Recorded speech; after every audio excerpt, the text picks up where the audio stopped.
Good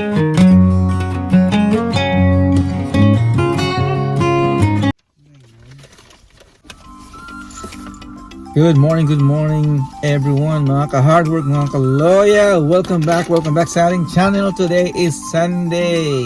Time check is 11:02 a.m. January 19 na po. So, katatapos lang namin magsimba at I think maglalunch na rin kami. So, anyway, welcome back po sa ating channel again. At isang araw na lang, tomorrow, inauguration day na naman. Inauguration day po ng ating bagong president. So, we'll see. Anyways, mamaya uli. Okay, mga ka-hard work, mga ka-loyal, on the road again. So, dahil almost lunch time na po after church, so we decided na kakain muna kami ng lunch at gusto daw kumain ng sushi ng isa sa Kambal. So, pupunta tayo sa Terrace Cafe. Doon po tayo mag-lunch ngayon. For the meantime, kwentuhan lang tayo. How are you guys doing, kiddos? Gutom na rin sila. So, makakain naman sushi.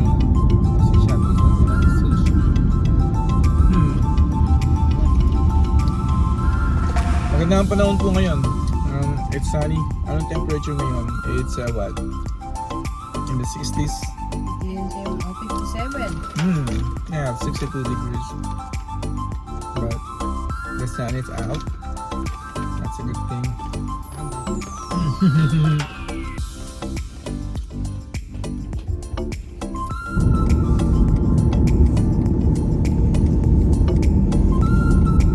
Andito na po tayo sa El Camino Real.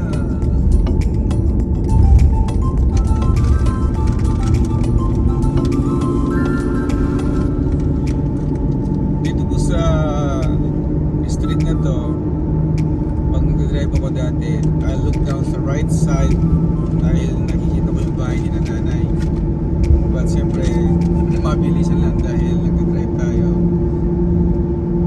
Nasisipatan ko dahil hindi nyo makikita, pero dito pag titignan ako dito, nakikita ko yung bahay ni nanay. Ikaw sila, nakikita mo? Baka naglalakad na si Kuya Long. Ay, wala pala sila ngayon dyan.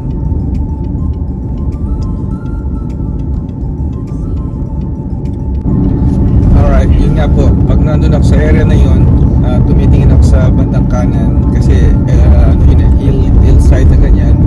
Yung nanay ko po yung bahay nila down sa baba lang doon. So, medyo nakikita mo. Every now and then dumadan ako doon, hindi ko maiwasan na titingin ako ng ganyan. Kasi yung bahay nila nasisipatan ko. Kahit na medyo malayo, but dahil alam ko naman yung location na napipinpoint ko agad yung house nila. Alright, eto na mga ka-hard work, mga ka-loyal, malapit na po tayo sa ating destinasyon sa Terry Cafe. Eto na, that's the building sa harapan po natin. Gusto namin magpunta dito kasi it's affordable, medyo mura po yung dito pagkain, and ang ganda rin ng view. Mayroong parang golf course sa labas, kaya madalas kami magpunta dito. Una cheap. Affordable. Yeah, it's very affordable, kaya ito yung go-to place namin pagka gusto namin kumain sa labas. Isa sa mga pinupuntahan namin. At, masarap naman yung menu dito. So tara, pasok tayo sa loob.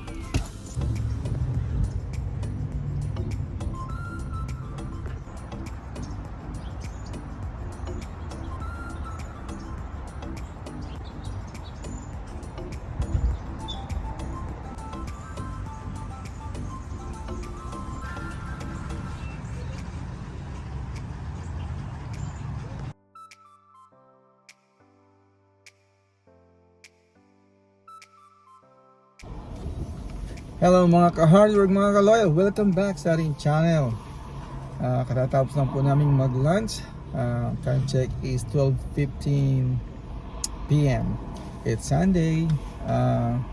Like I said, paminsan-minsan po lumalabas kami, pero siyempre yung ano rin, yung kaya ng bulsa. You know, a party of 5 less than $90 plus na yung tip. That's not bad. So paminsan-minsan ganon after namin magsimba, kaya it's good.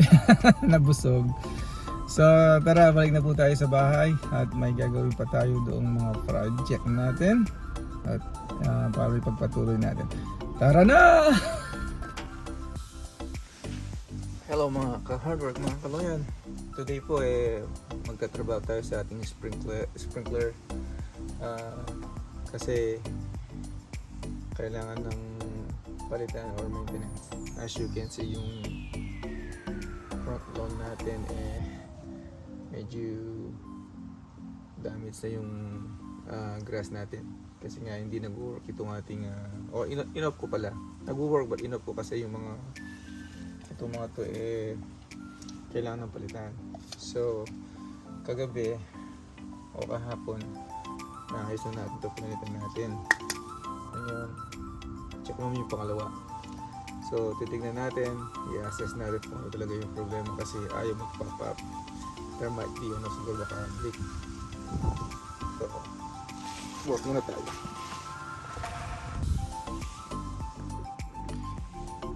Ito po yung pinalitan din natin kagabi, kaya lang this one it doesn't pop up at yung tubig lumalabas dito, so may leak siguro dyan. So yun ang ayusin natin.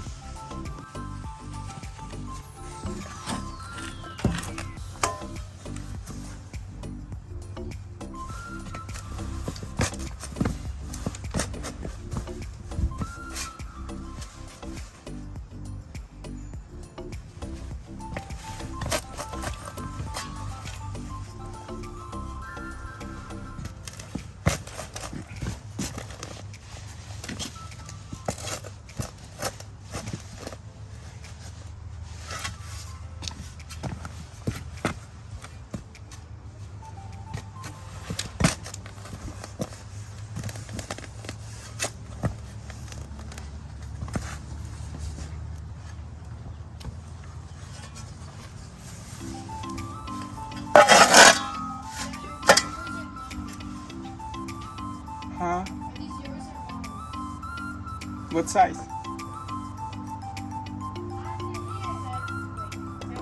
Mom.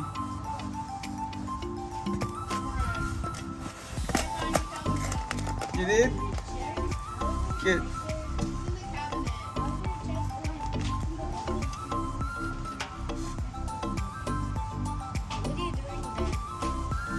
I'm gonna fix our sprinkler.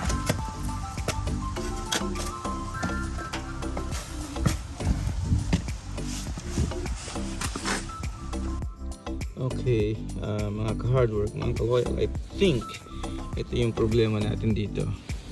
So tingnan nyo kung gaano kaluwang. See that? Kaya yung tubig I think lumalabas dito. Okay, so you can tell that, but let's verify. I-on natin yung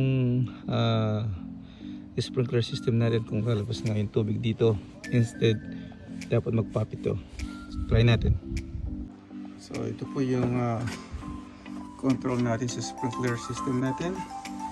So off natin and then i-manual natin kasi station 1 po yun hanggang station 4 ito So nasa station 1 tayo at checkin natin ngayon. So manual station 1 and then run, and then we better run para makita natin kung oh, it works. Aha. So, pero tumutulo pa rin. So, kung napansin po ninyo, may tubig na kagad dito kasi kahit na nagpop ito sandali kanina, mayroon pa rin tumatagis dito. Kaya kailangan natin ihigpitan para masolve na yung problem. Alrighty. ayos muna po natin itong part na to. Ayos natin. Tapos ito kaya higpitin natin ito. So, aalisin po natin yung part na to, kaya lang hindi natin siya maalis. So, disconnect muna natin itong part na to. Just like that. Now, mayroon na tayong access o space para luwagan ito. Para lang i-assess natin kung bakit siya naglilik. Siguro nga hindi siya maigpit o kailangan kong lagyan ng teflon. O wala ng teflon o worn out na. So, ganun lang. I think iigpitan lang po natin.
Alright mga ka-hardwork, mga ka-loyal, bali ito ang magiging setup po natin.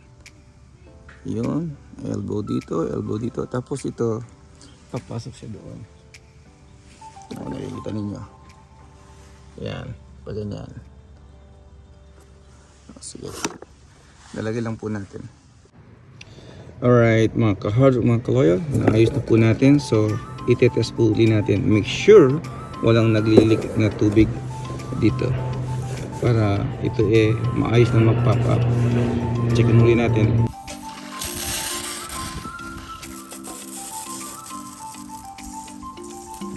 Alright guys, walang tagas. So, okay po tayo. Okay mga ka-hardwork, mga ka-loyal, i-check po ulit natin yung ginawa nating repair sa sprinkler natin. So, i-on natin yung system and tingnan natin kung nagpa-function na silang lahat. So, tara, subukan natin.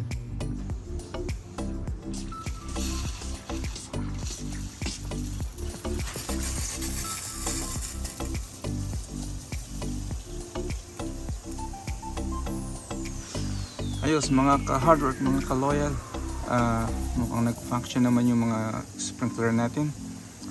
So I think ibabalik na lang natin yung lupa tsaka yung grass na inukay natin kanina.